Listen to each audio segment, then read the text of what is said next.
Hi, it's Scott ROCKFILE back with another podcast review. Going to talk about the 2008 film, The Good, the Bad, the Weird, in the Arrow 4K edition.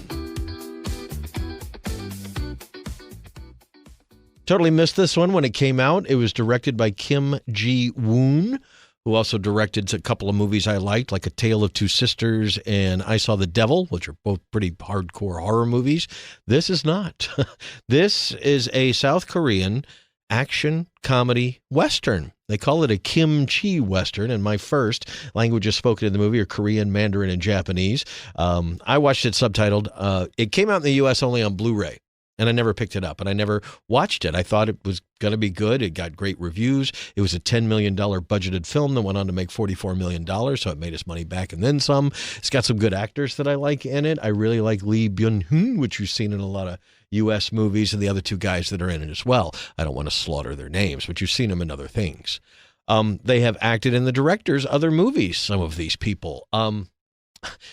Since the movie never got a 4K release, I just kept it in the back of my mind to see it one day. And end of last year, Arrow put out a British edition, 4K, director approved, two versions of the film, the international and the Korean, with a whole bunch of extras, a book, and a hard box. And I put that in the back of my mind. When I saw it at a decent price, I'd pick it up, and I did.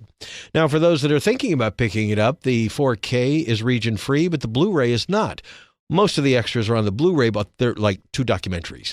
There are some extras on the 4K as well, and I watched those, really enjoyed that. But the movie itself is presented in 4K, native 4K transfer. It has Dolby Vision and HDR10. It has Dolby 5.1 HD, or 7.1 actually, and a really good surround soundtrack.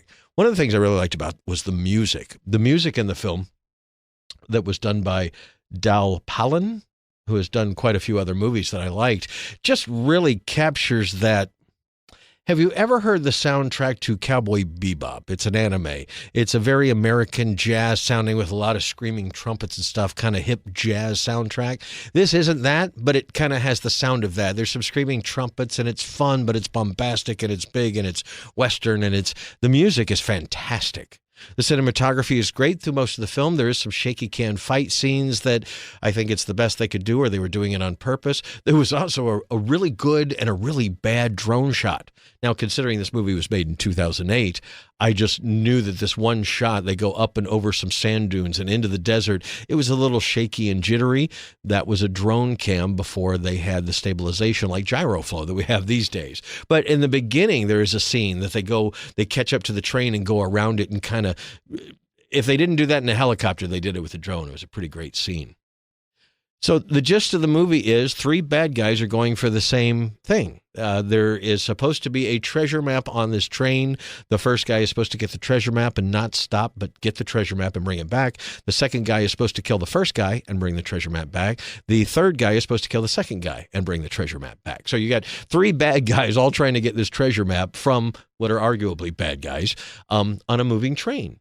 Now, you think the whole movie is going to be the train, but that's really only the first third of it. A lot of it takes place in the desert, in the city, other places. There's a lot of journeying. And there is, towards the end of the film, about a 20-minute long action scene that is like straight out of a Mad Max. There's artillery going off. There's people on horses. I can't imagine how horses or people didn't get hurt in that scene. And I found out a couple of the horse scenes were cut for the UK release because, well, animal endangerment. It looks rough for anybody that went through the filming of this movie. But that's what you want in these kind of movies, because there's an explosion about halfway through the film that literally engulfs the main character, and it's not a special effect. They really blew something up behind him, and he almost got toasted. It's an action comedy, and therefore some of the scenes are very much over. There are scenes of martial arts. There are knife fights. There are gun fights. There's automatic weapons. There are motorcycles. There are horses. There are trains. This movie is a 2-hour and just a few minutes over film, no matter which version you watch. I watched the Korean version. I heard that it had a more upbeat ending, and it has a few more scenes that stretch out the Korean freedom fighter thread that runs through the movie. There's also an international version that toned down the Korean freedom fighters and had a more downbeat ending.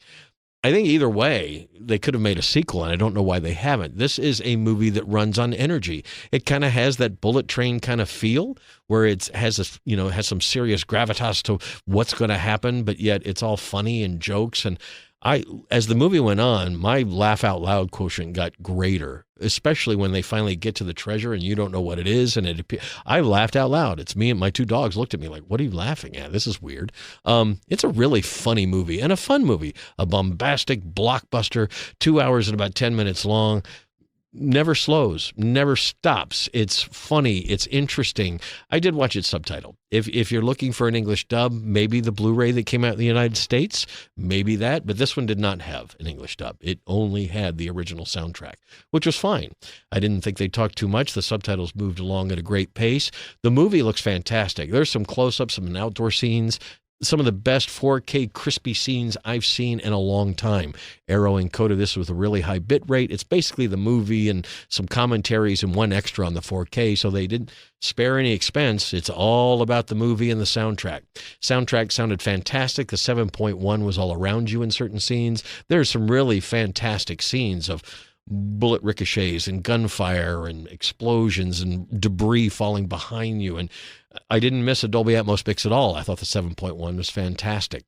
That this movie came out in 2008 was also a shock because it feels very much like one of today's films. Hard to believe it's as old as it is.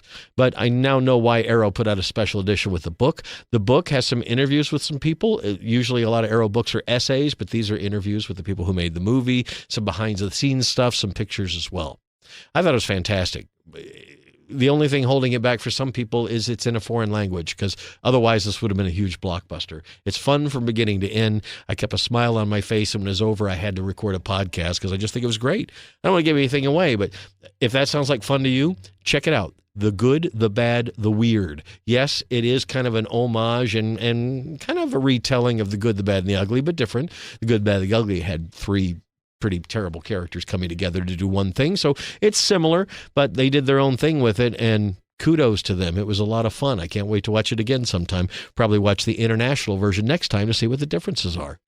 Anyway, you get two versions of the movie. You get a great soundtrack. You get a hardback, you get a soft-bound book in a hard case with a movie poster as well that has English on the one side and the Korean poster on the other. It's actually a great package. You can get it for a decent price right now through Amazon, through Arrow, through others.